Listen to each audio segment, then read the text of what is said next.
They certainly are, folks. Thunderbirds are go. Welcome back to the channel. Thank you very much for joining me once again. You are always most welcome. Well, why am I talking about Thunderbirds? Well, and now for something completely different. I think it's time we had a little interesting, different show for a change. And I think that there is no better time than the present to talk about Thunderbirds, because this late summer will be the 60th anniversary of Thunderbirds. One of the most iconic children's TV sort of pseudo science fiction shows, you could almost say, probably of all time. It really ranks up there in most people's childhood. Even people in their 30s have almost been re-indoctrinated, like many of us of a certain age were, because they showed it again in, I think the BBC got the rights to show Thunderbirds in 1992, and they showed it all again. So I know people that are, you know, born in the very early 90s that then got to see Thunderbirds run several times on the BBC. So yeah, you don't have to be an oldie but goodie like me to have enjoyed Thunderbirds, and it's just got that appeal, that mass appeal. And it should be put on again. It's got such a brilliant, wide-ranging feel-good factor about it, and it manages to encapsulate just about everything that is kind of wholesome, you know. I mean, there were some episodes. They did the movie, didn't they? They did two movies actually. They did Thunderbirds Are Go, the movie about the mission to Mars, and they also did Thunderbird 6, which they made as a movie as well. But neither of them were terribly successful at the box office, because I think people just got used to watching it on TV rather than on the cinema. So, yep, they did have an appeal, but it wasn't, you know, it wasn't up there with like a Bond film or anything like that, even though it was a tremendously popular series on TV. So we're going to talk about Thunderbirds. We're also going to talk about Gerry Anderson. Now I'm going to do two, and now for something completely different, shows about Gerry Anderson. This is the first one. The second one will be coming in a month or two, and that will be about my personal favourite Gerry Anderson show. But before we get into that, we're going to talk about Thunderbirds. I'm going to start with a little bit of a background about the sort of how these amazing series came into being. And of course we had this amazing super marination technology where basically these shows were puppets until 1970, when UFO came along, which was the first time they ever used live actors. So the sequence of events is Gerry Anderson and his wife Sylvia, he decided he wanted to do this shows for children, basically based on puppets. And he'd always had a fascination with puppets, and he did several. Was it Muffin the Mule? There were several of these sort of very low rent, aimed at the American sort of audience, TV shows that were just, I think they were only about 15 or 20 minutes, like a children's lunchtime slot type of programme. And he had a great ambition to do something much more on a much bigger scale, on a much wider stage, so to speak. And then in 1961, his first sort of major breakout was with Supercar. I don't know if some of you will not be old enough to remember Supercar, but here's Supercar. Let's zoom you in on this. Now, this is an amazing thing, which actually has got, if you look at it, echoes of what came very, very shortly afterwards. It's almost like the prototype. Because if you look very carefully at Supercar, those wings, it's a flying machine, but it's also a car on the road. So it's got echoes of what we see later with Stingray. It's awfully like Stingray submarine, isn't it, if you look at it? Those pop-out wings, they retract in when it's on the road as a car. It's got the fins very like Stingray. It's all there, isn't it? And there's also echoes of the Joe 90 flying car as well. So this was almost like the Generation 1 Supercar. 1961, how about that? And then I have to say that, I don't know if you can actually see that, if I just zoom you back in, just have a look at the characters. Were these puppets, marionettes, really, they were a bit clunky, I've got to be honest.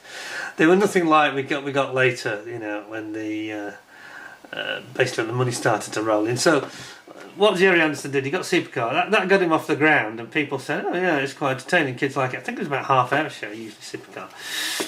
And then he got sort of in bed with, not literally, but in bed in business terms with Sir Lou Grade, or became Sir Lou Grade, of ATV, Associated Television.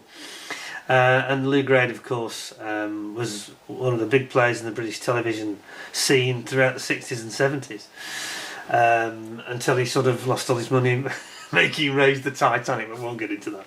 That was a huge loss maker, but he funded a lot of very successful stuff, including things like Return of the Saint, Return of the Saint, all this kind of thing. There was a lot of great TV shows, a lot of good entertainment that people used to enjoy under the ATV, Sir Lou Grade, and ITC, I think, as well, wasn't it? ITC was one of his companies.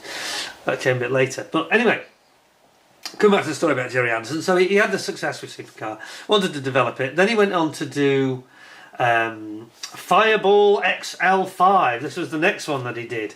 Again, now the puppets just got more sophisticated, a little bit more sophisticated.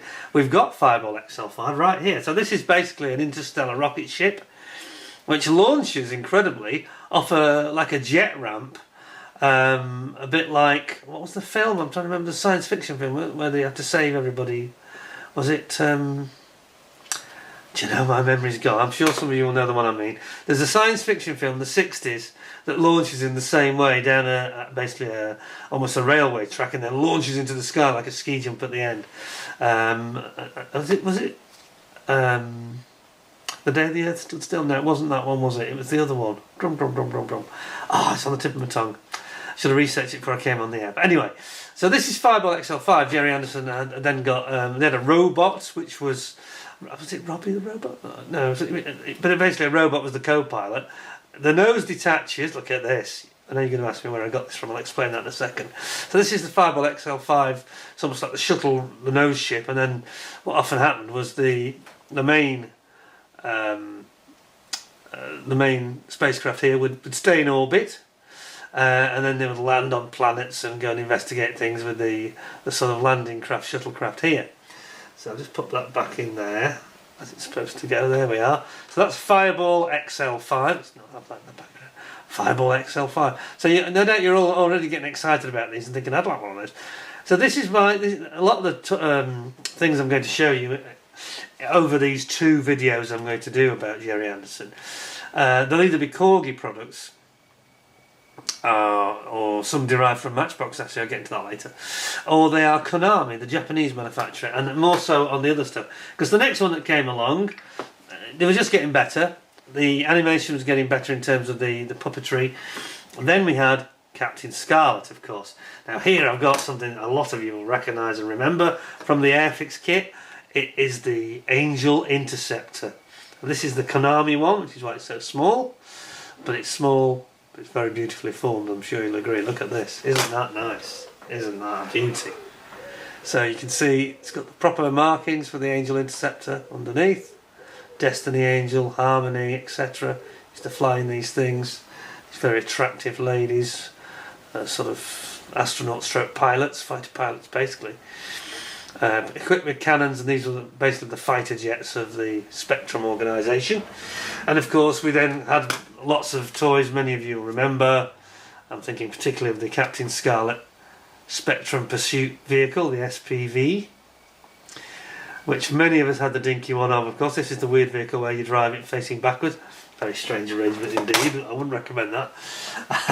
And there was the patrol vehicle as well, special patrol vehicle. I'm trying to think what else there was. But many of you will have had these as toys if you were around in the late 60s, early 70s, like me. And it was brilliant. The SPV had the pop-out door, Captain Scarlet in his seat, and it had the little tracks at the back that used to extend or deploy or retract. Brilliant, actually, brilliant. Let me see if I've got some photos to show you. Those of you that don't know what the heck I'm talking about. Let me show you. That's Joe 90's car first of all. Whoops, that's Joe 90's car. This is the dinky version, which many of us had. Now I have to tell you that I had problems with mine. My fin broke off at the back. I can never get it fixed, unfortunately. So this is Joe 90's car. Just stepping back to Joe 90 for a second with this rather geeky, gawky looking, strange car, which was a flying car basically. And there it is, the original Dinky logos and Dinky box, very nice indeed. And then as I mentioned we got the Spectrum Pursuit Vehicle. I'm sure this will be incredibly familiar to many of you. And as I say, the door here used to pop out, all these wheels would run. There was a missile firing at the front, out the nose, and then they used to have these tracks that would drop down at the back. I'm sure the nostalgia is flowing with many of you already. Got your nostalgic juices flowing. Anyway, so then Thunderbirds came out in actually 1965. In fact, I probably told you slightly out of secret here, because the order is Supercar, then it's Fireball, then it's Thunderbirds, and then we got Captain Scarlet. And you can tell that when you watch Captain Scarlet, they were trying to go a little bit more adult. I think Lou Grade had pressured Gerry Anderson, saying, it's brilliant, the kids love it, but I'd like to widen the appeal. Can you make it slightly darker themes? Well, they were. I mean, the Mistrons and Captain Scarlet, I used to have nightmares about it. When you're 5 or 6 years old, that's pretty dark stuff, you know. I mean, this is like showing a 5-year-old The Empire Strikes Back. It's not really recommended, you know. I mean, it would be like a PG if it was a movie, you know. I was amazed with that they did that. Anyway, then we had Thunderbirds, which I'll talk about in a minute, and we'll get into Thunderbirds properly. And then later, of course, in 1970, so it's actually the 55th anniversary of what was my personal favourite of all of Gerry Anderson's productions, and that was UFO, and that's not an insult. Unidentified flying objects. And here is a UFO from Konami. We have our spinning UFO. Look at this. Now you're getting into the spirit of it. That's brilliant. You can hear the noise, can't you? I'm not going to do an impersonation of it because it will not do it justice, but you know the sound I mean. That slightly weird, humming, buzzing, firing its laser beams at everything, yeah? And this Konami one comes on the stand and spins as you see it. Absolutely fantastic. Anyway, I was so taken with UFO for the same reasons I've just talked about. Obviously by then I was obviously 5 years older. I was still very young now. I was very young, too young really. I remember my brother saw the first episode of UFO, and he was very impressed with it indeed, because they'd used actual actors for the first time. Everybody expected it was going to be rubbish, to be honest, and it wasn't. It was dark. It was written much darker. They took the darkness of Captain Scarlet and having real actors made it darker still. Some very unpleasant themes in it. There was a lot of I mean, it's almost like I often joke and say I started my puberty 10 years early, really, when I saw Gabriella Drake taking her clothes off in that series. Very sexy, attractive woman, and they all were, frankly, that were in it. Very glamorous looking females, amazing looking vehicles, fantastic special effects, and of course Derek Meddings, who went on to work on the Bond films, was started his career in terms of special effects director, as a production supervisor and special effects director with Gerry Anderson, and working on Thunderbirds and all these productions, and that's why they look so good even today.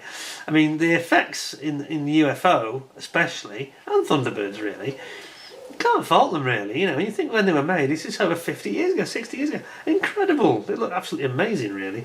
Better than some modern movies with their CGI rubbish, you know.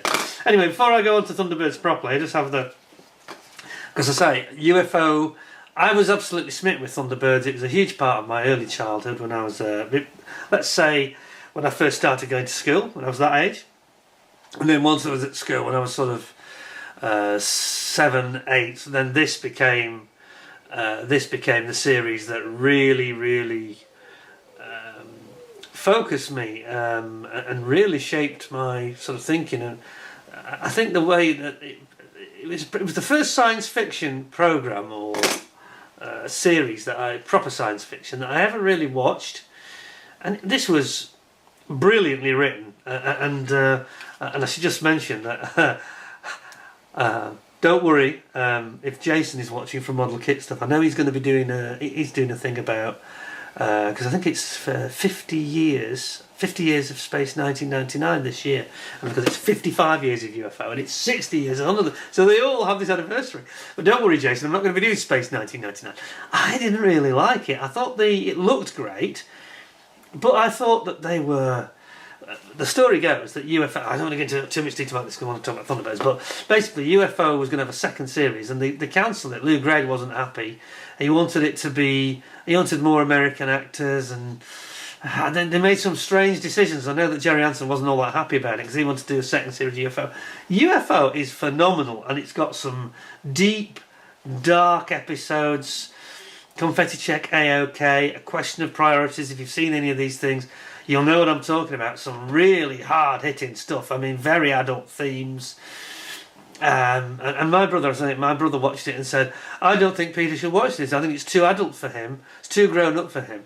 And he would be about 16, my brother. And I'd be about 5, you know. And when I look back now, I think he probably wasn't wrong, actually. I was very annoyed about this, and my mum and dad let me watch it. But it wasn't, you know, going to corrupt your mind or anything, but there were some dark themes, and there was some very racy stuff going on with the ladies and the way they dressed and stuff like that. And there was some quite racy adult themes. And I think that they realised that at the age of 5 that a lot of this was the bits of that adult stuff was going to pass over my head, because it wasn't really, I was too young to understand what that was all about, and I was just looking at the spaceships. And they let me watch it for that reason, and it kind of worked, really. But it's, you know, you can watch those series today, UFO in particular, and still be impressed by how deep it is, actually. It was a great missed opportunity not doing the second series of UFO, and they did Space 1999. Anyway, so I don't like Space 1999. Why not? All the effects and the models are good, but they're just not enough. It's just one-dimensional. It's just this blooming moon travelling through space, and some really stupid scripts, if I'm honest, and some stupid costumes, if I'm honest. Jason's going to be very cross when he hears me saying this, because he absolutely adores it. I know it. And he's going to be doing some programmes about it as well on YouTube. And I will watch them. I'll watch them because I love the Eagles, but it was almost like something very thin had been stretched like a piece of chewing gum. They'd taken an idea and they stretched it way too thin, or spread the butter too thinly. UFO was everything. It was space. It was underwater exploration. It was fighter aircraft. It was, you know, aliens. It was, I mentioned how dark it was. They were basically trying to harvest humans' organs. I mean, when you're 5, you probably don't want to hear this. Do you know what I mean? And again, that would have definitely been a PG. That would have been a movie. My God. But there was all the mobiles. So there was like tank battles, effectively. There was space battles. There was Battle of Britain style, you know, clashes in the air. There was politics in it, a lot of politics, and the space program was in it. It had so many elements and so many layers within it. You know, you had a lot of sort of sexual politics, which obviously when I was 5 it went over my head, but there's some quite interesting stuff to be enjoyed even as an adult. This is a show you can watch as an adult and get a lot out of. I'm not sure you will out of Space 1999 watching that again. I think it looks absolutely ridiculous. It's got elements of Doctor Who in it, and I find that the script in Space 1999 did my head in, because it seemed to be very boring, lots of moody stares and people shaking their heads, and it was like a half-hour show stretched into an hour, whereas with UFO I always felt it was too short. When it was over I was like, oh my God, that should have been 90 minutes, you know. But others like Jason may differ. Anyway, I'm not dissing what Jason's going to do, because I'm sure he's going to do a very interesting, I think he's doing a build actually with an Eagle, and I loved all the effects. It was just the plots. I think the plots in Space 99, I think they were dire. I think they were weak. There was probably 5 or 6 good episodes, and the rest was, and it was very repetitive. It felt same, and UFO wasn't like that. There was always something different happening. You know, okay, the UFOs would show up, but it was so well written. It was so sharply written and so deeply written. You know, it was probably the best thing I think Gerry Anderson ever did by miles. And you know, going to Space 1999 and then later Terrorhawks. Oh, I mean, so that was basically Space 1999 but with puppets, and that was dire, absolutely terrible, shocking. So UFO was for me the high point. However, Thunderbirds was for children, so widely loved and so enjoyed. You know, children and adults alike could enjoy it, and I mentioned about dark things, which he didn't have so much of, but there was 1 or 2. So in the movie Thunderbirds Are Go, you've got Alan, who's got the hots for Lady Penelope, quite obviously, doesn't really hide it. You've got Lady Penelope, I think's got the hots for Cliff Richard and the Shadows, and you've got all sorts of little hints, little winks and innuendos and things that are a bit more subtle. Whereas in UFO, it's very on the nose. It's more like, UFO feels more like it was actually written for an adult audience, you know. And the 5-year-olds like me came along just to watch the spaceships and stuff, you know. But Thunderbirds has this mass appeal. So we're going to talk about Thunderbirds. So essentially, I have actually got some photos I want to show you before I open these various things. So I'll show you what I've got here. I had my little sort of rant there about Space 1999. Sorry, Jason. He's going to... I'm like the case for the prosecution. He's like the case for the defence. I'm sure he'll make a very good case. But the other thing I didn't like was that they're all American actors. You had Barry Morse Canadian, I think, wasn't he? Lando's Canadian as well, isn't he? I think. And then you had Barbara Bain. They're all good actors. But they just didn't have much material, I don't think, to work with. And I just... Every episode to me, I thought, I used to feel just bored after 15 minutes.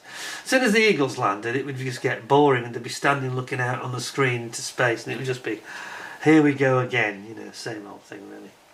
Anyway, enough of my hatred of Space 1999. Let's get back to Thunderbird. So what we have in my hand here, this is obviously Thunderbird 2. And what we have, so obviously the Thunderbirds are, we'll get into them in a second, but this is the transporter, if you like, Thunderbird 2. It's also got armament, so it's not entirely unarmed. This is a very nice keyring, and this was actually produced in 2012, and it was done for Marks and Spencer's. It was actually a Chinese-made product, but Marks and Spencer's 2012. There you go. Actually, rather a nice little keyring. Now, this is completely sealed. It's never been used. I've just kept it, and I did actually have Thunderbird 1, but I perhaps... I don't know whether I did the right thing, but I actually gave that to my nephew because he liked Thunderbirds when he was younger as well. So there we go. Kind of wish I'd still got it. I should have bought 2, shouldn't I? Really? Anyway, so that's something that just shows the way that all these products are spun off. Now I'm going to show you some photographs before I get into the really interesting stuff. Before I get to the photos, we'll have a quick look at the DVD Blu-ray box set, and I've got the same thing for UFO, by the way. If you've never seen Thunderbirds, yes, if you've never seen them before, the puppets may take just a little getting used to for 5 or 10 minutes, but you soon get into it because they have got, again, the characters are beautifully written. The writing here is also very, very strong, and each character is a little bit different. Lady Penelope with her Rolls Royce, it's all in here, You've got the Blu-ray, so that's the high definition. All the Thunderbird craft are going to be very much on display. You can't go wrong with this DVD. So that's the Thunderbirds complete series. That's the 6-disc set. If you want Thunderbird 6, which was the movie, or Thunderbirds Argo, you've got to buy that separately because they are actually not included. Just double checking I'm right there. Yeah, that's correct. So there you go. So that's the actual series. Now, I, being a bit of a collector, as you know, with my Matchbox kits, obviously, I went through a phase of collecting all this stuff as well. Now, I've got a really good collection of UFO memorabilia, which I'll show you in a separate show, because that will take way too long to go through that today as well. But let me show you some photographs, which I think you'll quite enjoy, of well, I'm sorry, there is one photo I forgot to show you. That was the Joe 90 photo, wasn't it? The main Joe 90 photo, where he's in the memory machine, or whatever they call it. The rat, wasn't it? Big Rat, was it? Big Rat, I think it was called. Which basically gave him his whoops. There you go. Which gave him his brain patterns to become a secret agent or an international spy, or president, or whatever it was. Anyway, that's Joe 90. Let's get back to Thunderbirds, and I will show you these rather interesting items that I collected about 10 years ago. Now, this is when Matchbox brought these out. Originally, Dinky was the one that had the license for Thunderbirds, and then the Matchbox license came out when they re-showed the shows on the BBC in 1992. And this was the Thunderbirds Rescue Pack. Sadly, I haven't got it today because I sold it for a big profit. But anyway, this is what you got in it. Thunderbirds 4, 3, 2, 1 and Fab 1, Lady Penelope's car. So we'll have a look at this. This is it's basically a play set, rescue pack to go with the play set. Now, they did this Tracy Island set, I'll come to in a second. So then it tells you a little bit about all the main characters in Thunderbirds. Scott Tracy is the leader of the actual, of the brothers, the family. His father is in charge, of course. Jeff Tracy is the boss, and Scott is the leader of the actual sort of response team of international rescue. Virgil is the next eldest brother who flies Thunderbird 2. It's got, of course, Pilot's Thunderbird 1, which is basically a hypersonic swing-wing jet fighter, really. And it's an urgent response vehicle to get on the scene first. Then Virgil turns up with Thunderbird 2 with all the transport and all the pods, which we'll talk about later. Gordon Tracy is the Thunderbird 4 submarine captain, if you will, or pilot, aquanaut. And then Alan Tracy, he's kind of multi-skilled. He can do Thunderbird 4, Thunderbird 3, the spacecraft, and also he sometimes mans the space station Thunderbird 5. And then you've got Lady Penelope and Parker. Yes, m'lady. Now, m'lady. Yes, now, Parker. And he blows somebody away with a rocket or a missile or the gun, you know. Anyway, there we go. It's all there. Then this is the actual set. Now, Matchbox did this really rather well, actually. I've got to be fair. I thought they did an excellent job here. The Fab one's a bit, that's a bit naff. It's just like an old Matchbox car, really. But the rest of it was good. And they did their own Thunderbird. The new tool, Thunderbird 2, wasn't based on the dinky one as such. And some of you, we'll get into Thunderbird 2 in a big way shortly, so I'll go through all these separately. That's a better photo, actually. That's a better photo, despite the flash flare. So here's Thunderbird 2, as was conceived by Matchbox in 1992. Thunderbird 4, which is metal, the submarine. Fab 1, the Rolls Royce, six-wheeler. Thunderbird 1. Slightly better photo there, Thunderbird 1, with its wings out. Thunderbird 3, which should really be more of an orange than a red. They've kind of got the colour a little bit out there, but anyway. And then this is the playset, the Tracy Allen playset, which I managed to acquire. I think I picked it up for about £45, I think. Sold it for about £145. Sometimes I wish I'd kept it though. It had everything. It had the dropping palm trees, Thunderbird 2. I know this is childish, but but hey, this is quite good fun. Come on, we're all just having a bit of nostalgia. This is all harmless stuff, yeah. We're just having a bit of nostalgia from our childhood. And it means that you didn't have to do the Blue Peter one and build your own. Oh, that was actually very good, but it was a lot of work. This is easier. But this was famous in 1992, Christmas 1992. It was, of course, the one toy that nobody could get their hands on. Absolutely impossible to get your hands on it. Every child in 1992 that was of an age of about 5 to 10 years old wanted this. They sold out in a matter of hours. Matchbox had not done their numbers right, and they'd made literally about a quarter of the numbers that they needed to make. Now, I didn't acquire it in 92. I acquired this in 2011, I think, as a bit of an investment, turned a profit on it. But I do sometimes wish I'd kept it. But it was good, It also has electronic sounds, which you won't appreciate in the pictures, really, of course. There you go. There's the front of the box. Slightly better photo there. So that gives you a picture of the whole Tracy Allen set. So it has Thunderbird 1, FAB, and it also says Thunderbird 2, ready for launch. The palm trees drop. Thunderbird 2 rolls out on its runway. Thunderbird 3, blast off. And it comes through the round tower, the restaurant. Obviously Thunderbird 1 comes out through the swimming pool, and then Thunderbird 4, Thunderbirds Are Go, and that pops out at the bottom. So, whoops. Here you go, showing an appropriately aged child playing with it all, a lot younger than me. What was I doing? And then it gives you like a guide. It shows you, look, there's Thunderbird 4 popping out the little, the sort of cove under the island, and that's it. So there you go. So that gives you an idea about some of the... I actually also had a load of the Matchbox figures, but they were a bit naff, I thought. They were about 3-4 inches tall. Bit naff, bit very childlike, They weren't as impressive as these. So what we've got here, we've got the brand new 2025 new issue of the Corgi Classic. Corgi that own part of Hornby, of course, same as Airfix. And we've got the new Thunderbird 2, Thunderbird 4, as you can see, completely sealed.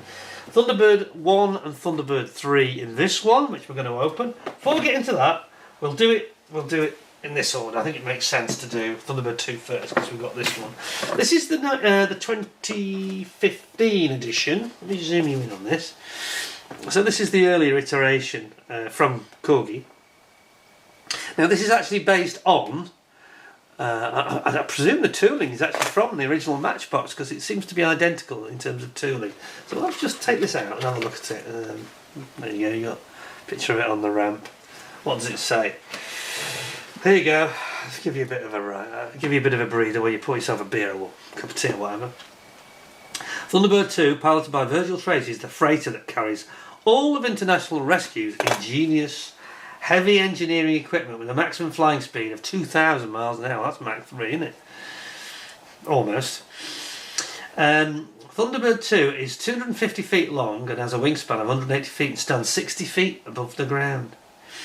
The centre section of the vehicle carries one of a selection of 6 pods, each housing many different specialist rescue machines, like the Mole. I had that as well. That was the Matchbox one. Used by International Rescue, including the Mole and the Firefly.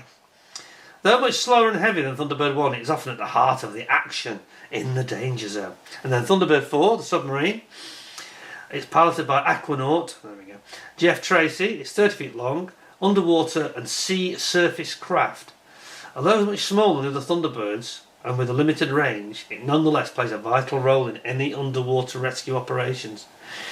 It usually carries to and from the danger zone, is carried aboard Pod 4,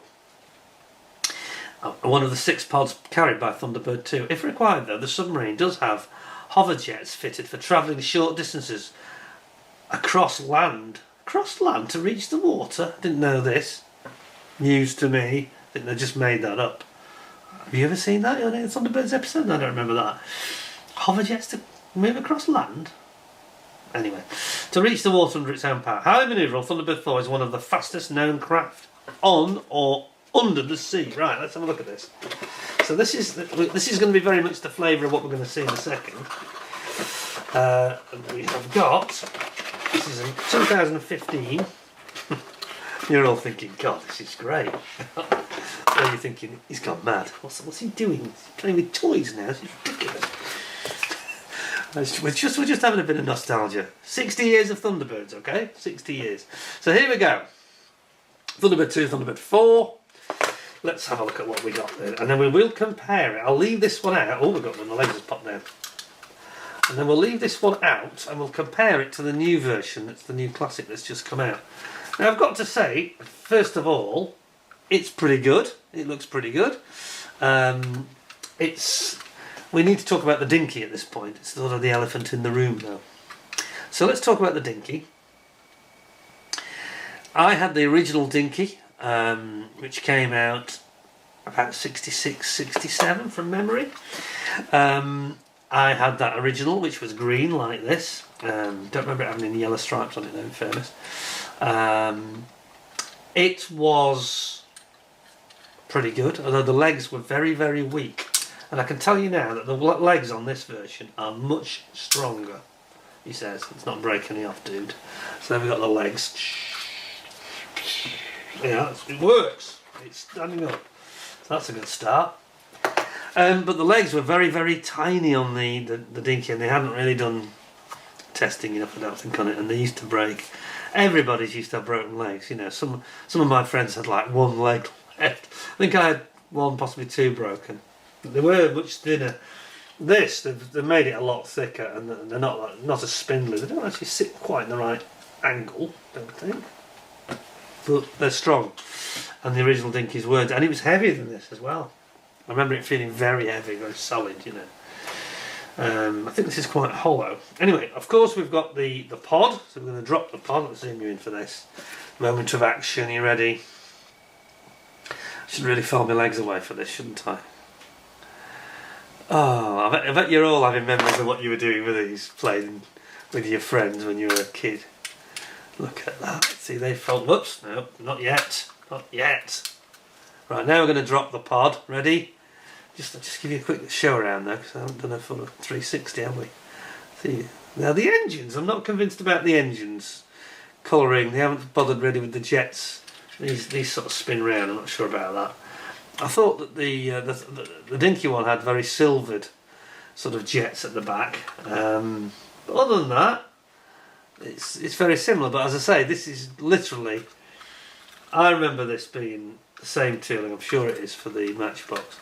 Anyway, enough of that. Let's see some action. Let's have a pod drop. Ready? There we go. Hey. I'm sure enough it's pod 4. So here's pod 4. Pop it down, and then we can have our. It's even got. Look at that. It's actually got a cutout for the. Can you see that? It's got a little cutout in the middle for the tail to sit in. Isn't that cool? Now, how cool is that? Isn't that good? So there you go. There's your Thunderbird 2 from Corgi 2015, I think it was. I'm just going to double check what she says, and then we'll get into the new ones, brand new. Unseal them. Does it say 2015? I think it does. Yes, 2015. So that's the 2015 edition of Thunderbird 2. So what we're going to do, we're going to pop that to one side. And I was talking about the Dinky, and I sort of cut myself off mid-flow really. So it was in this green colour, and they did used to get broken very easily, if I'm honest. Bit of a problem. So they then sort of the TV programme went off the screens when UFO came out in 1970. Sort of went off your screens really, and it didn't really reappear very often, if at all. I'm trying to remember if it was ever shown again, but it became less popular then because we moved on to UFO, and that became very much the thing that everybody wanted. Dinky did the UFO Interceptor. It's a bit unfortunate, they didn't do very much actually. They did the Interceptor, but they did it in this bizarre metallic green, almost like a metallic Kermit green colour, which was very odd, with orange legs. It should be white, of course, with black legs, but very odd.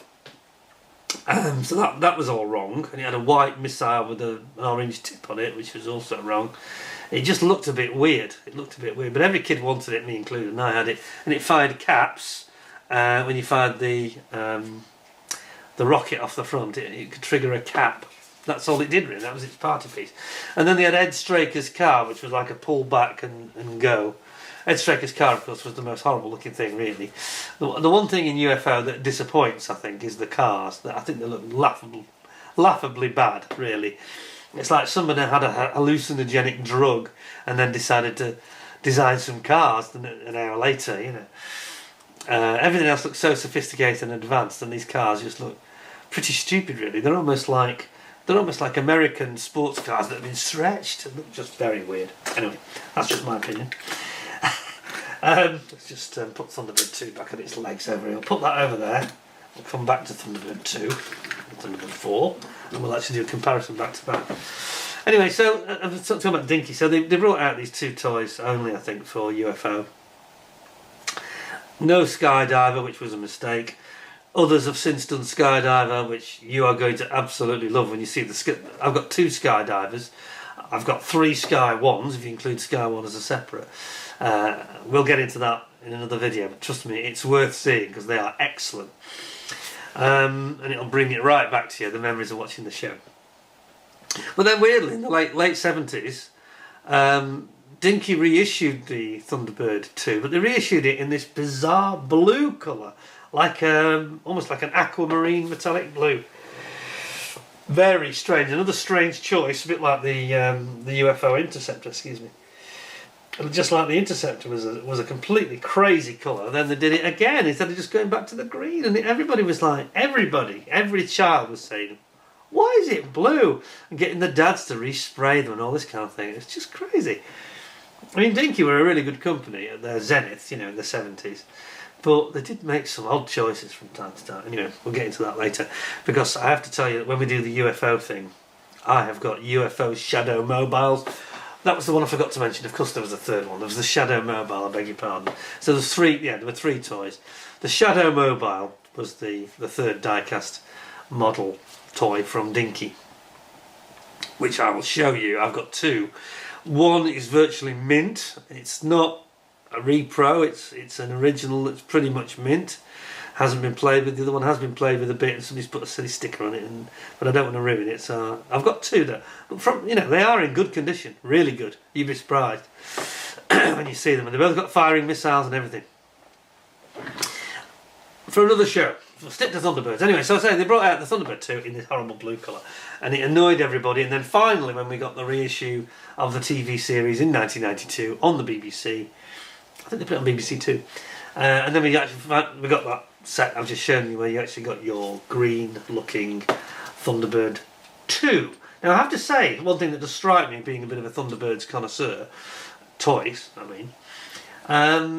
The one from Matchbox was this, as you saw, was this incredibly glossy green. This one is a bit more of a sort of a satiny green, I'd say.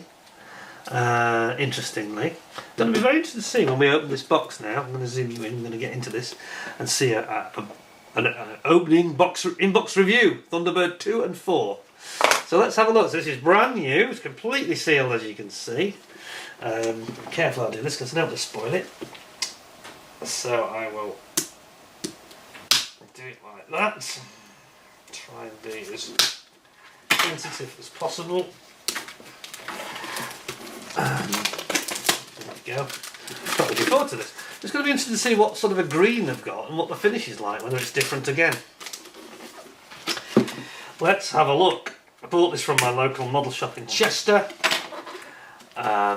who are struggling a little bit at the moment, I think, so I didn't actually need any Thunderbirds, so I did them a bit of a favour here. I just wanted to support my local model shop, to be honest. Chester Model Centre they're called. So if you want two guys, there you go, just for you. Look at that. Now the new presentation from Corgi is beautiful. Gotta say, they're really nice. What does it say underneath? Ah, some Chinese writing. That's never a good thing. 2025 it says. There you go. So we know this is absolutely bang up to date. So let's have a look at what we got then. So here we go. Oh, I think they've gone for a different colour again. Interesting. Thunderbird 2, piloted by Scott Tracy. Actually, it's a complete repeat. It is literally a repeat of that spiel that I just gave you, but it's nicely done. Gold foil lettering. Look at that, isn't it nice? This is beautiful, the way they've done the box. Look at the box opening. Like a jewellery box, isn't it? Fantastic. Okay, let's have a look at this then. Oh, now then. Wow. Let's pop that over there. Whoops.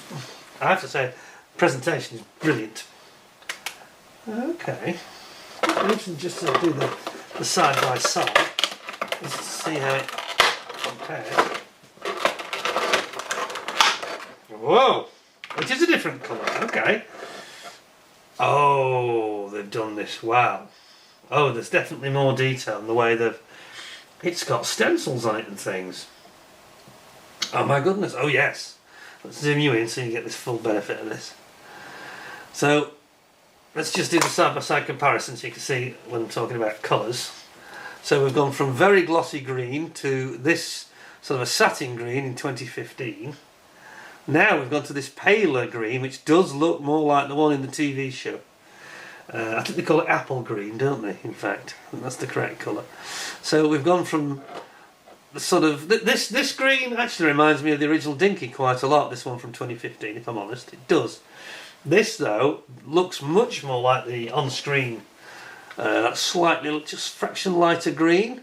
You've got all the details picked out in black for the windscreen windows. And you've got the side windows here. This looks very, very realistic. I've got to say, it looks a lot more like a model and much less like a toy, this one. So I'm actually quite impressed already. As we turn it round, you've got these markings that are like stencils on it. And again, they've gone the extra mile here to make these jets look like they actually are jets. If you look on the earlier version, you'll see what I mean. They're just round red dots. Here, they've made them look like they're actually jets. Same at the back. No, on this one, they didn't even bother there. So this is the older 2015. This is the new one. So what do you think of that? That's pretty impressive, isn't it? Well, yeah, I like it. I like it. Yes, I'm liking this. It just has much more of a, almost a slightly cinematic feel to it, you know. And again, here, the intakes for the rear manoeuvring jets, they've all been done, whereas on the earlier version here, they weren't. They were just left like that. That's the new one. Old one, new one. That is a much, much better rendition, isn't it? And then at the back, you've got the engines, and again, they've done that far nicer. Look at the back, it's chalk and cheese, really. Yeah, you can see they've actually got some proper painting done. Yeah? Old, new. That is much nicer, much nicer. Yeah, I'm very impressed with that. I'm very impressed with that indeed. I think they've done a fine job. It just has that slight... It has a model feel rather than a toy feel about it. That's really cool. That's really cool. So let's just drop our pod. Pardon the expression. Whoa! He says. Let's it fall on the desk. Okay, so the numbering. I'm just gonna try the legs as well. See if they're the same. I think they're. Oh, it's not popping out. So, oh, we've got a sticky leg. We've got a sticky leg, folks. That's not popping out for some reason. There's a bit of flashing there, I think. Again, the angles are a little bit odd and not quite consistent, but they've come out okay. Yeah, they're basically the same legs, I think, as last time, looking at them. Are they? Yeah, I think they are. They don't look any different, just a different colour. So let's just pop that over there for a second. There we are. And let's just compare the two pods now. So there's the new pod and here's the old pod. So it's just a colour difference, that's the only difference there I can see. Just a different colour. Same underneath. Just says Corgi. Yeah, okay. That's nice, nothing wrong with that. Get the ramp to go down, and again you've got this like a little cutout at the top, and here is Thunderbird 4, which again has got this rather matter looking appearance. If you compare the two, that's the old on the left and the new on the right. The one thing they haven't done, which is a slight disappointment, they've got a little bit of extra detail on the top. Let's just put you side by side. Oops. So they've gone for, the new one is on the right, the old one is on the left. So they've gone for a bit of more detail just above the windscreen there, but they haven't got any painted. The headlights are not painted. See the headlight sort of scoop at the front. That's actually the headlights, and they haven't painted them, which is really odd. I think the graphics are better. Can you see the difference there? Just zoom in a bit more. Hang on a second. Let's go in a bit closer. So you've got new at the top now. Well, get some focus, that'd be cool. New at the top and old at the bottom. You can see the graphic sort of script for the numbers is slightly different. A bit clearer actually in the new one. They didn't paint this headlight, which is a little bit of a disappointment. It's not a major, not deal breaker, but just a bit surprised they didn't, because they seem to have, they've turned everything up to 11 and they haven't done it on that. A bit odd. So that's slightly disappointing, but overall I think it looks, that Thunderbird 2 looks absolutely epic. It really does look better, that does. It just doesn't look like a toy anymore really, it looks more like a model. Still a bit weird with these leg angles. Not sure about them. And we don't seem to have a very good... Oh, it worked this time. Is it going to work for me now? Is it going to work for us?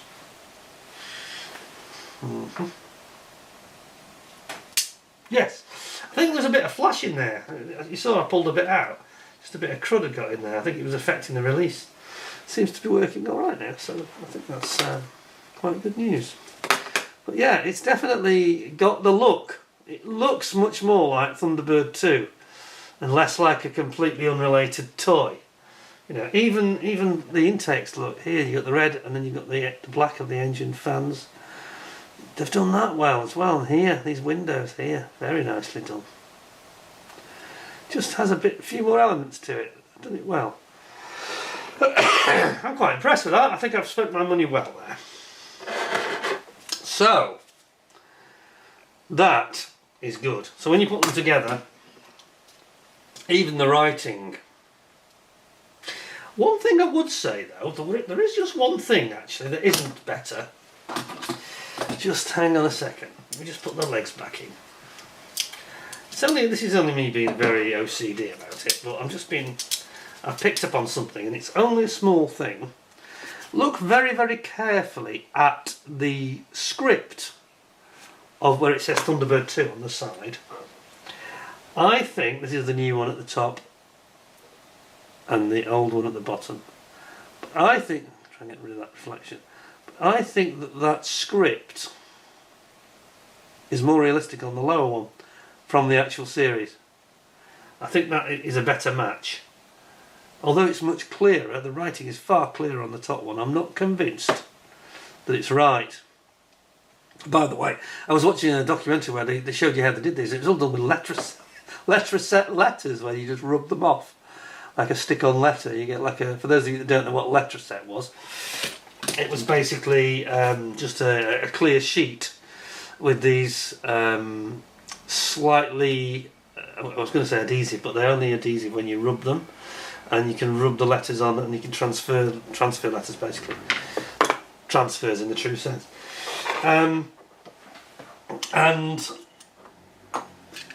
That's how it was done. That's how they did all the lettering on the Thunderbird models. It was all letter set, all very, very cottage industry, homemade stuff. But I actually think that the lettering, although that's much clearer to read, I actually think that is somehow, I might have to check that, but the angle's a bit weird. I mean, they never got that quite right, did they? It's all right on that side. If you look very carefully, there's two elements to it. The first is the script itself, and I think that the script is better on this older one. But the angle's not cool, is it? Look at the way they've got that at a funny angle, sort of drooping off the nose almost. That's not well done, is it? On the new one, although it's a different script, slightly different script, the angle is perfect, you know. So I think overall, I think the new one is clearly the winner. Absolutely no contest really. They've just gone for a more model-like appearance. It's flatter. It's not so glitzy and toy-like, and childlike. Says, I'm trying to make sure I get this right now. Right way around here. That's the new one. Can't get into my pod. Pod won't open. There we go. Actually, I'll put it in there. I'll put it in the pod. Keep my second.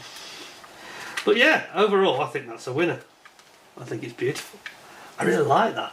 I think I'm going to have that, because these are not, they're not original Matchbox kits here. We're not talking about something that can't just be churned out in China again, thousands of them. But it does look beautiful. I think I'm going to put it in my cabinet.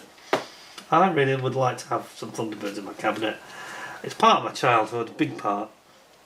That looks absolutely brilliant. So I'm very impressed. I recommend it to you. Marks out of 10, I give it 9.5 out of 10, and the original would probably get sort of 9, 8.75 to 9. They've just dialed it up with the detail, haven't they? It's much nicer. So I'm going to put them both away. If you bear with me, just indulge me for a second, and then we'll look at Thunderbird 1 and Thunderbird 3, the rocket ship. Get this to go in.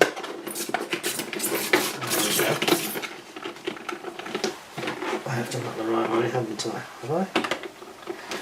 I haven't quite got it plumbed in. There we go. I think it's got to be put in a bit more forcefully. This is where I get into trouble. Right, we'll have to leave that because otherwise I'll be here all day. So, we'll just pop that on one side. Still a nice model, but just a little bit more toy-like. I should probably give this to a child. Now I've got a really good one, because it sort of becomes obsolete in a way, doesn't it? Yeah, that certainly doesn't have any problem with its legs springing out. They pop out straight away. Right, let's have a look at this other one then. So now we get into the really exciting stuff. Thunderbird 1 and Thunderbird 3, which are both basically one's a hypersonic fighter jet, first responder, and the other one's a spaceship, space rocket. Long before Elon Musk, yeah? Right, let's have a look. Okay. This should be interesting. Again, beautiful cold foil graphics on it. It's like a copper red, isn't it? Like a coppery red. Thunderbirds 1 and 3. Why isn't mine closing on that one then? I'm still wondering why that isn't closed. Anyway, we'll get into this one. I'll worry about that later. Here we go. Thunderbird, right, you know, this we haven't heard before, so I'll give you the full SP. It's beautifully done, this.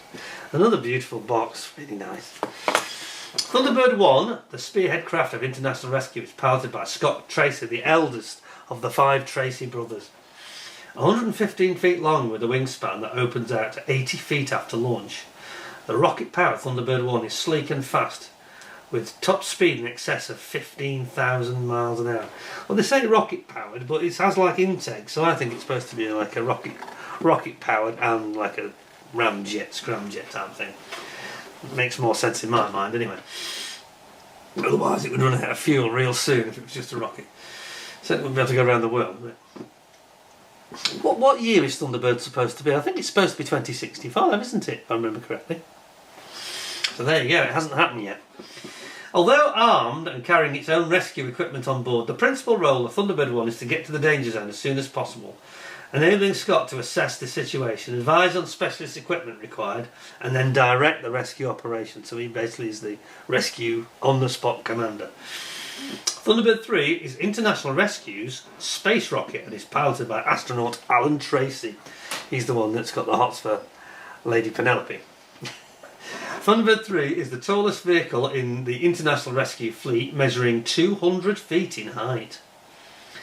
Launched from its concealed hangar beneath the Tracy Island roundhouse, the rocket is used for all space rescues and also acts as a link to Thunderbird 5. The basic crew requirement is 2 usually, meaning Scott will accompany Alan as a co-pilot. Apart from piloting Thunderbird 3, Alan also assists his brother John by taking turns in manning the International Rescue Thunderbird 5 space station. So there we go. Now then, let me zoom in on this. Let's see. I always remember that the Thunderbird one that I showed you the photographs of, the Matchbox one, a little bit disappointing, I thought, actually. I used to have a pencil sharpener that was Thunderbird 1, shaped pencil sharpener. I used to put the pencil in the back, and it was actually very good as a model. It was excellent. That was in about 1971. Oops! Yes, I have been around that long. Oh gosh. Come on, folks. This is where the gloves really do come in handy. That's it. Right then, look at this. Oh, and they've definitely got the colour right on Thunderbird 3, I've got to say. So let's go with Thunderbird 3 first. Oh, it looks like I might have a bit I've got to cut off here. I think it might be. Oh no, Thunderbird 1 is free. Okay, let's put that there for a second. Show you Thunderbird 1. Now, I do see a problem here. Okay, I'll come to that in a second. Thunderbird 3 needs to be cut out somehow. Yes, it does. Just bear with me a second, folks. Right, that's all sorted. So, Thunderbird 3, Thunderbird 1. Let's have a look. Now, I did actually see one review, only one, where somebody was looking at this, and he was a bit unhappy about this because he said, yeah, that shouldn't have been a round hole. That's obviously said they've got a screw in there. That should have been a slit. So that's not quite accurate, but it's tall, isn't it? It is taller. It is taller than Thunderbird 1, which it should be. It should be. You see them side by side like that, which is fair enough. But somebody was complaining, and I presume he's right. I think I did check. I think he's right. That the T of Thunderbird should actually be on the nose section. He was really cross about this chap, in terms of the accuracy. So Corgi have not really quite done their research. But putting that aside, I think he also made a comment about, and I think I could see it now, what he was talking about. The nose, the tip of the nose, is a bit too long relative to the rest of it, and he said it made it look too long. It should be slightly shorter than that. Maybe we are splitting hairs here. Let me just go back to my Matchbox version. Let's just do that because it's useful, isn't it, as a reference. Bear with me a second, folks. Thunderbirds, here we go. Right, now we know it's red. So this was the Matchbox Thunderbird 3. Here. Now its proportions, not the greatest photo. You can see its proportions are quite different. Clearly way out, because the sort of collar relative to the tip of the nose, the collar, it's almost like it's a different scale, isn't it? But even so, the collar is too near the tip of the nose when you see this. See what I mean? And this does look more like the... Okay, I'm not the greatest expert on these things, but it does look more like it. The colour is right. It's almost like a carrot colour, isn't it? It's the colour of a carrot, not red. Yeah, they've got Thunderbird. I mean, I think they've done it really well, actually. I think that's much nicer. Much more like my memory of Thunderbird 3. Just does seem, I think he has a point, this guy, it just does seem a little bit disproportionate along at the far end here. That bit from here to the tip looks just a little bit longer than it probably should be, for being really critical. Being a bit, you know, picky here, but that is a beautiful looking Thunderbird 3. If I'm being really honest, I think that's definitely a 9.5, 9.75 maybe out of 10. Apart from this inaccuracy and this possible thing about the T not being in the right place. I don't care about that. I'm a bit more concerned about the length of that. Just maybe a fraction too long. But it is beautiful. It is beautiful. It's certainly better than that, yeah, that Matchbox one. So don't think we should get too fussy about it. And I think that when it's standing up like that, it's so big. It's quite big, isn't it? Well, how long is that? It's about 5 inches. Yeah, it's fair size. That's quite nice. Right, let's look at Thunderbird 1. Now, I said that there was a problem here. All I meant was, I like the way they've done the nose on this. That does look good. Check this out. That looks pretty much in scale to me. But what I don't like, the only thing that's I spotted straight away, it was great when it was like that, but you've got this second shoulder here. It shouldn't have that. If you actually watch that opening sequence that we saw, Thunderbird 1, this shoulder probably comes out a fraction more, the first shoulder here, and you don't get the second shoulder here. It wouldn't be visible. They just appear to be straight up.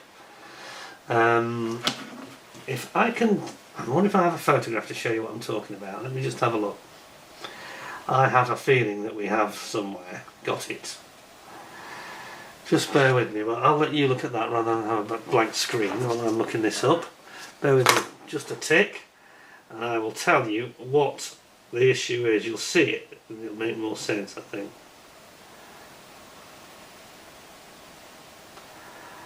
Right.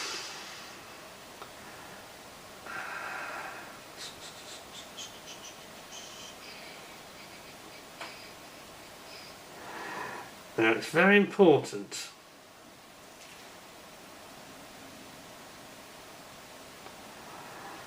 It's very important. Yeah, the Corgi, they're showing the Corgi ones. I want to see the one from the series there, to be honest. We'll get there, don't worry.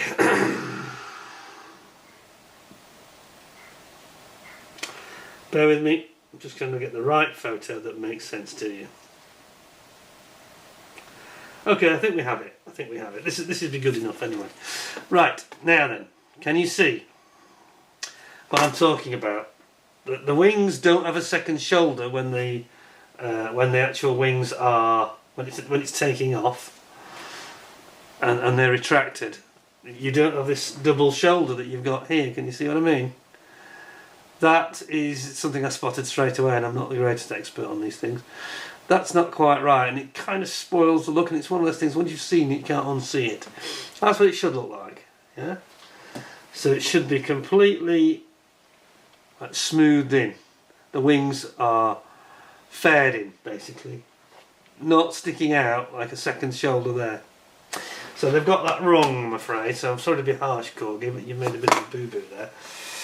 In other respects, I think they've done it really well. So as soon as you put the wings out, it looks great, to be fair to them.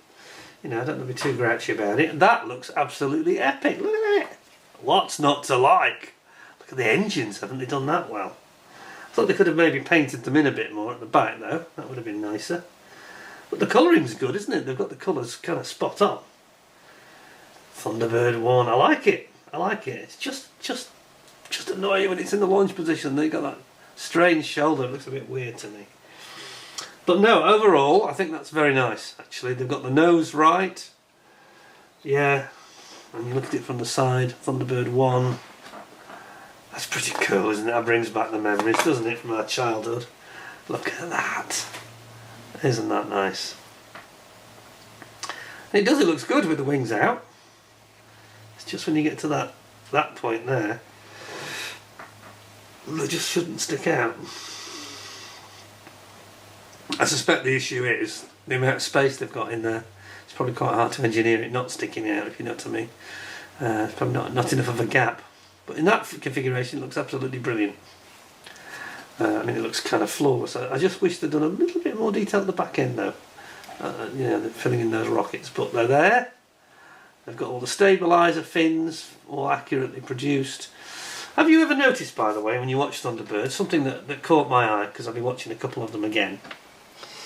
When Thunderbird 1 comes into land, it has these legs that extend, of course. Legs that extend from under the wings. And it has a little tiny wheel that extends. Sorry, the legs have a little wheel on the bottom of them, or a skid. I think it varies depending on what mission they're on. But there's a little tiny wheel extends from the central fin. And you don't always see it when it lands, comes into land, like vertically. Very, very interesting. So something for you to watch out for if you haven't noticed that yourself. Anyway, there you go. So that's Thunderbird 1 and Thunderbird 3. And I have to say, when you see it in that configuration as it's in my hand now, it looks marvellous. They just made a bit of a shame they didn't get it. I'm going to give it a 9. I think it's a 9.25 out of 10, that, to be fair. Many things about it they've got spot on. I mean, you look at the engines at the back, they have painted them in here, look. They've done that nicely.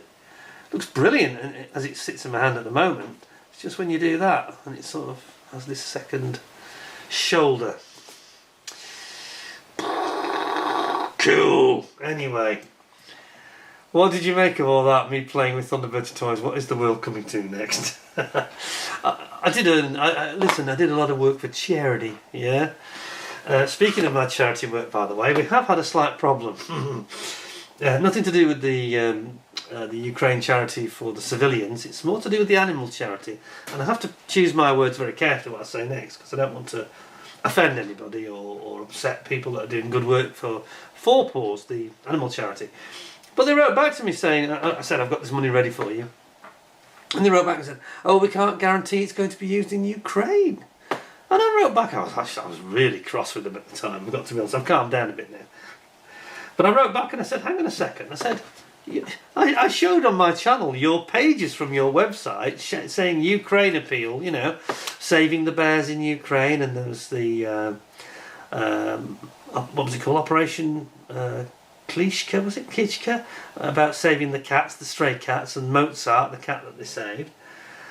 I said, and I've shown people this, and it's clearly giving the impression that you are collecting for Ukraine, and that's what I want to give you the money for.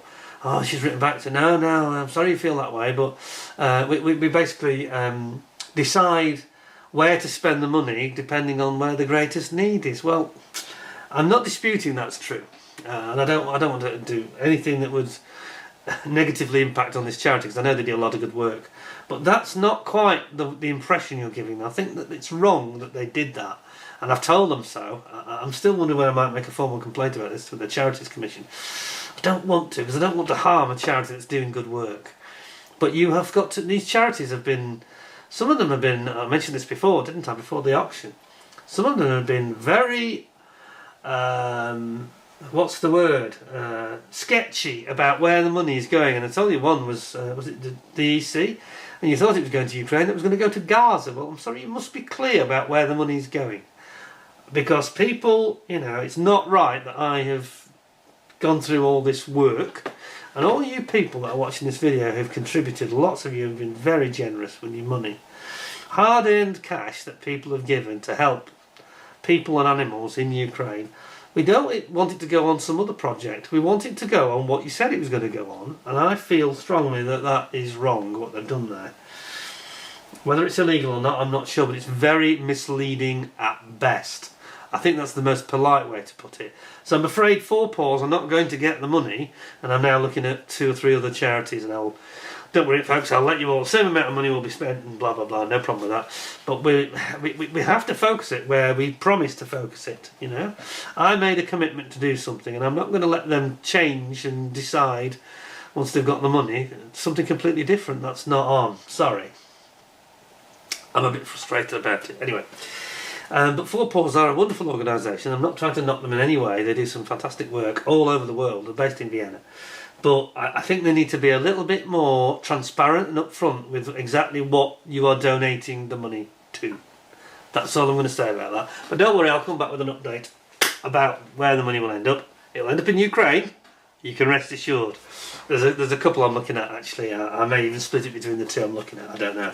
But all the money will go to Ukraine. No question. And as you know, because of the gift aid thing, the money for Ukraine relief, £1,725, well, that ended up at £2,200 because of the gift aid bonus that they get. So that's been an absolutely fantastic success. I'm so pleased, you know. And I can see that you all feel the same way. So between us, we've done a brilliant teamwork and raising some proper money that's going to really help people. And the managing director of that organisation, Carol, he was thrilled to bits, I know, and he's even featuring a bit of a write-up about it. And I think he's also going to feature on social media the picture which shows everybody's name who contributed. So you'll all get a mention. So thank you all, everybody. Really appreciate it. Anyway, that's it for today. That's Thunderbirds. My Thunderbirds review is kind of over. All I would say is, you know, Thunderbirds has got such great stories and brilliant effects and so enjoyable, you know.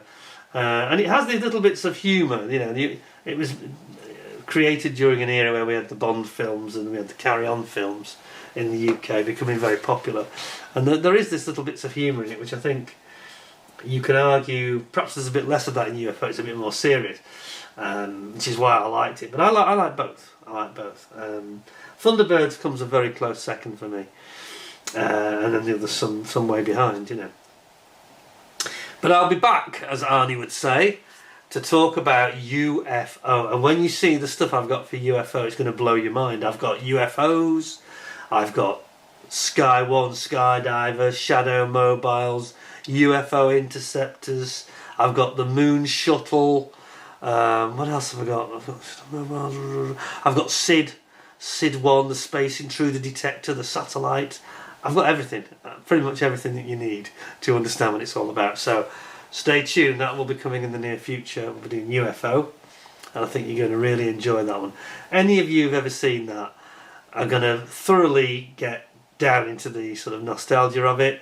And if you haven't seen it, I hope it'll make you want to go and have a look at it. And again, we'll have the DVDs out and we'll do a little intro. So all coming soon. In the meantime, thank you very much for joining me. Hope you thought it was interesting to see all these lovely toys. They're going to go into my cabinet now because I think they deserve it. They're good enough. The new one especially. Really, you know, Corgi have done a good job. They haven't got everything perfect, but they've done pretty well, I think, there. Actually. You can see there's a step change and a big improvement. Especially with Thunderbird 3 and Thunderbird 2, to be honest. Yeah, I like them. I think you only need a glance of it and you remember the TV series, and that's what it's all about, really. Anyway, I'll be back soon. In the meantime, thanks for joining me. Hope you give us a thumbs up, give us a like. Don't forget to stay tuned for the forthcoming UFO special I'll be doing, probably in about 4 weeks' time. Also be doing an update. I haven't got much done with the mosquito. It's kind of the wrong time of the year. It's not, my modelling mojo isn't very strong at the moment, but it will be back, of course, later. We're now into June. So you've had a bit of an update on the charity auction. We've also got some really nice kits from ICM, brand new aircraft coming very soon, and that will be probably in about a week's time. So hope to see you then. In the meantime, thanks very much for watching. Stay well, stay safe. Go and enjoy watching your Thunderbirds. You can see them all on YouTube. It's not a problem. In high definition as well. Hope you'll do that like I'm doing. And until next time, thanks a lot. And bye for now.